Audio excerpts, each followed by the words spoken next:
I'm back again. Oh my god. Surprise, bitch. I bet you thought you'd seen the last of me.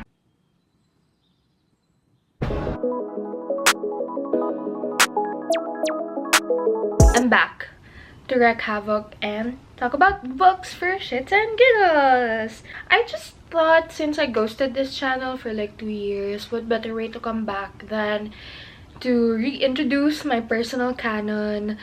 Flow of the video is, I'll go first with my childhood favorites. These books have influenced what I read today, what I look for today, what I like today, and I feel like I would be remiss if I don't mention these books as part of my personal canon because they really have shaped my reading habits. So let's go. My first one, I think the very defining one, would be A Series of Unfortunate Events.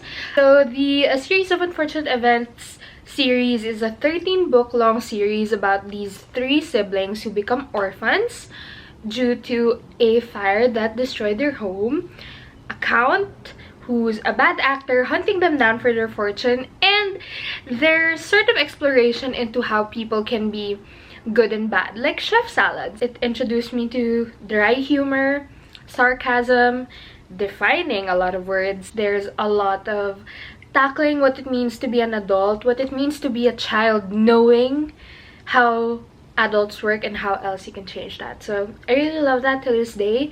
I also love the Netflix adaptation, so if you don't want to go through all 13 books, although they're all very short, I really recommend the Netflix adaptation. The next series that I love is the Inkheart series by Cornelia Funk. It's, I think, German, and then I read, of course, I don't read German, so I read the English translations. This is a story about a father and daughter pair. When they read things, the fairy tales come to life and affect their own personal lives, and then how eventually they read themselves into the story and sort of create how the story goes. So it has 3 books. The first one is Inkheart, Inkspell, and then Ink Death. It's a perfect series, especially if you're looking for stories within stories. I love that execution, I love that trope, and I think that's what started it all for me. So the next one is a pretty beloved one as well.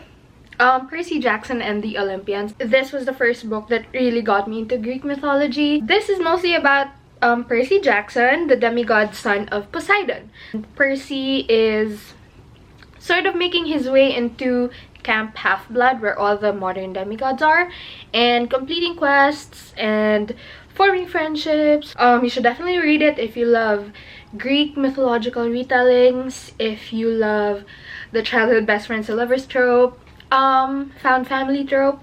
The next one is something that has been quite popular lately. This is, of course, the Hunger Games series. I read this when I was in high school, and I don't think I had the brain power for it. I found it to be very engaging. I wanted to know what happened next. I love Katniss, I love Prim, I love Peeta, I love Haymitch.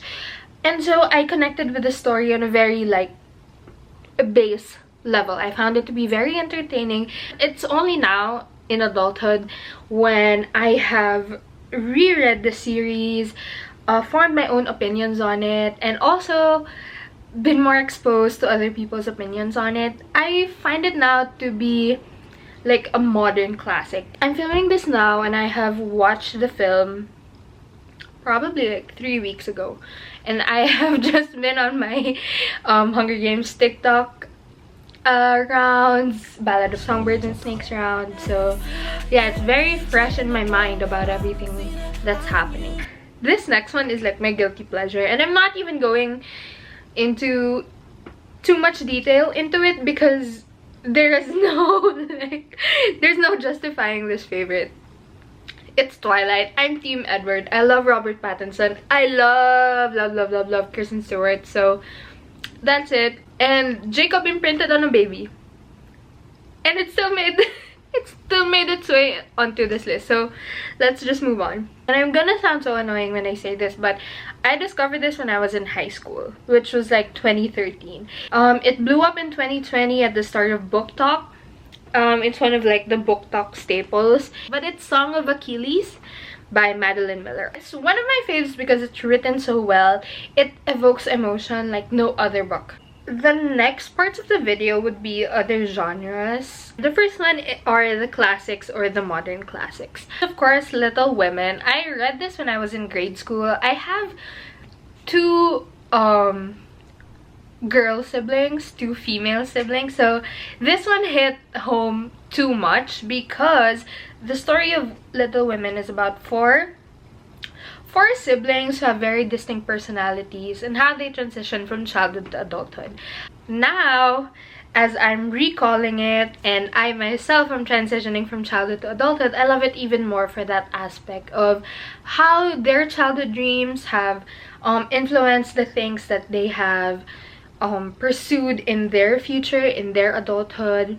I also realized that even though when I was young I related more to Meg or Jo, right now I kind of relate more to Amy, where I have a certain standard of living and I have to work to achieve that, and I have to always put that first before anyone else, and I'm always in competition with myself. So that part also hit a little too close to home now that I'm a 24-year-old teenage girl.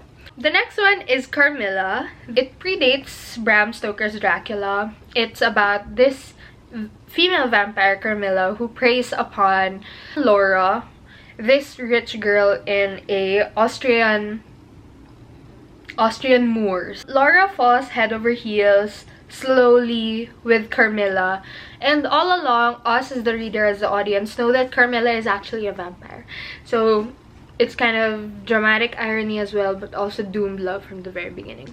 It's not overtly sapphic in the original published version, but my copy is annotated by none other than Carmen Maria Machado, and so it gives it a more of a sapphic lens of viewing the story. Next one is my favorite Jane Austen book. My favorite is Emma. It's a typical story of a bored, kind of lonely girl who doesn't have a lot going on in her life and so meddles in other people's lives. Because she is a rich girl from Regency England, she kind of thinks she knows more than the other people around her, and so she goes about orchestrating all of these events that eventually fail because she's not actually as socially and emotionally intelligent as other people, and she's actually kind of a mean girl. I also love reading about the romance, and of course the way Jane Austen writes makes my heart flutter. So she's the like OG romance it girl for a reason. The next two books that are part of my personal canon under classics or modern classics are gothic horror stories. So the first one is Frankenstein by Mary Shelley. This is the first ever sci-fi novel. I was expecting it to be gory, a murder mystery. I was expecting it to be a little bit more of how the monster and Victor Frankenstein deal over this kind of undead life, but it's also actually the monster's reflection on what it means to be human, what it means to be good, what it means to have been given life without consenting to it, and how do you make the most of that life given to you. My last entry for classics or modern classics will be Haunting of Hill House by Shirley Jackson. I have heard of Haunting of Hill House first as the Mike Flanagan show on Netflix, but my experience reading the actual book was kind of creepy. I mean, it's really written in a way where Hill House is a character. Shirley Jackson's prose is superb as well, and if you want to read too much into it, there is definitely a sapphic coded character there.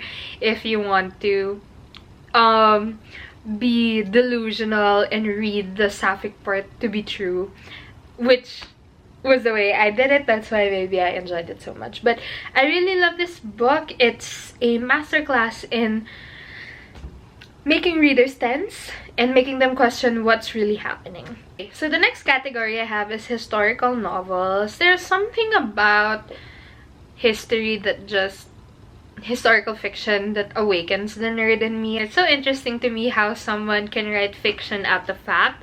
That's why it's one of my favorite genres as well. So the first entry is Tipping the Velvet by Sarah Waters. So this is a story of an oyster girl, a young woman named Nancy, who falls in love with a male impersonator, follows her to London, and kind of grows up on her own in London while coming to terms with her sexuality and also discovering class consciousness and the joys of performance art.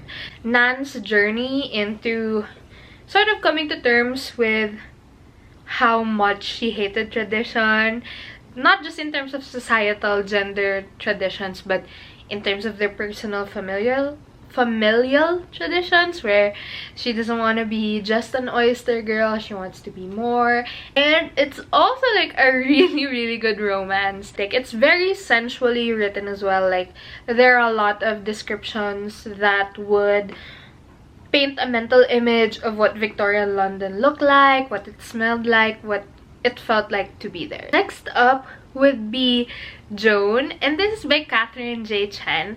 I read it this year and it's one of my favorite books I've read of 2023, maybe of all time. It's really good. Joan of Arc was sort of like my childhood hyperfixation. I was obsessed with this image of a young girl in knight's clothes, listening to God, like participating in the 100 Years' War. This interpretation by Catherine J. Chen kind of took out all of the mystical about it and set it all into reality. It's also really amazing to me to read the story of a woman who's been so contested in history, who's been so mythologized in so many movies and books, and finally read one where it seems like a realistic approach, a cinema verite approach to how Joan might have lived her life in France back in the 1400s.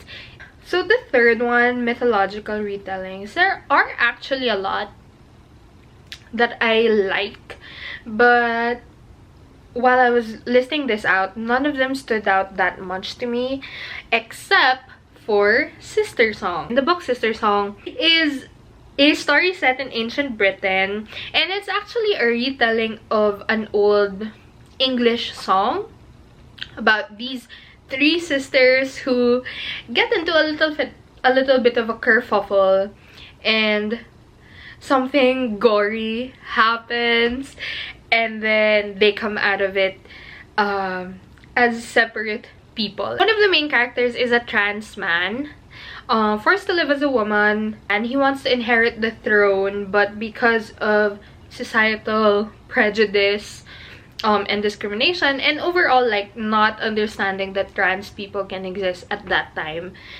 he is not being allowed to. So this is a really great look into how that might have been, because we all know trans people have existed for the longest time, but we don't know how they might have talked about how they might have lived in the time that they live without the labels exactly of, oh, I'm trans, I'm FTM, stuff like that. So the next category is contemporary or literary. I actually don't read a lot of contemporary just because I want my books to be escapism, and anytime I see a mention of like a phone, or you're going to have to go to the subway, you're going to have to go to the bus to commute somewhere, open up your laptop and like talk on Zoom or whatever, I'm kind of taken out. But these two books have broken that internalized judgment on contemporary books. These are A Man Called Uva,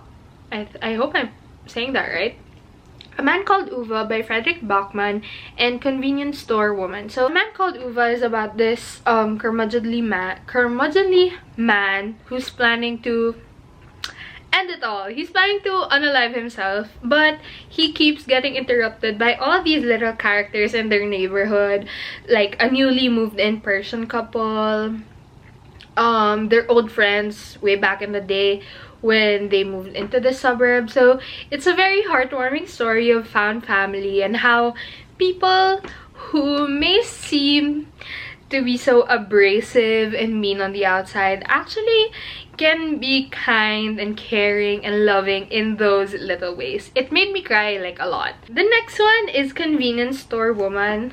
This is a short book which you can, if you really like sit down on it, you can read it in a day. I love this because it's about a woman who's a bit complicated and has her own goals for herself that aren't aligned with society's expectations of her. It's mostly a critique on hustle culture. When you're embarking on your career, there's no way to do it except to keep striving to be in the top until you're the manager, until you're the president, director, CEO, CFO. So you can have dreams outside of that and be happy with that, despite everyone telling you that you can be more, because that being more is actually not more to you. You're already happy with your life, you're already happy with how you're living it, and that's essentially like what happens in convenience store women. Convenience store woman. Next one is one of my most beloved genres, but I actually just wrote down 2 favorites from here because I am very picky with my fantasy. First one is the Locked Tomb trilogy. So the first book is purely that, lesbian necromancers in space. It features a really funny, beefy, kind of a himbo type of lesbian character who's openly butch. I don't think we have lots of representation of that in books, so I'm really happy to have read that. And yeah, it's amazing. It's so funny and so heartbreaking. If you want to be confused in a fun way, I suggest you pick up the Locked Tomb trilogy. My next favorite fantasy book is A Day of Fallen Night. This is the prequel to that big orange book you might have seen on TikTok, A Priory of Orange Tree. Same with the Priory of Orange Tree. It deals with dragons, political dramas in a queendom, and the secret society of mages, sword-wielding mages. But I love A Day of Fallen Night more just because I feel like it was more engaging and it was really a page turner. There is sort of an asexual character, there's a long-standing committed lesbian relationship, there's also an enemies to lovers lesbian relationship, there are also straight people there, but whatever, we read about straight people all the time. So my last category for my personal canon is non-fiction. So first one is Figuring.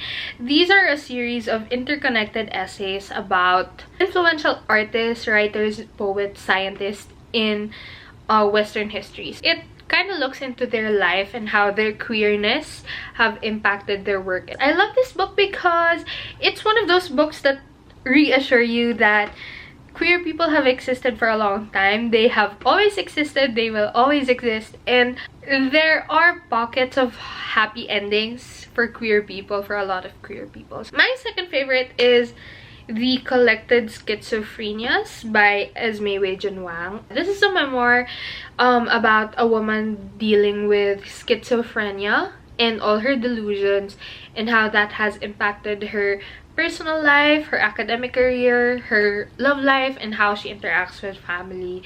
And it's also like a very scathing critique on mental health institutions and how mental health access is basically non-existent. Mental health care is basically non-existent. So many of her mental faculties were impaired because of her mental illness, and so the fact that she still came out with something this good is really something amazing. I feel like everyone should read it if you want to know a bit more about what it might be like to live with a mental illness, how it can affect you, how it can affect your perception of yourself as well. It's a really illuminating read.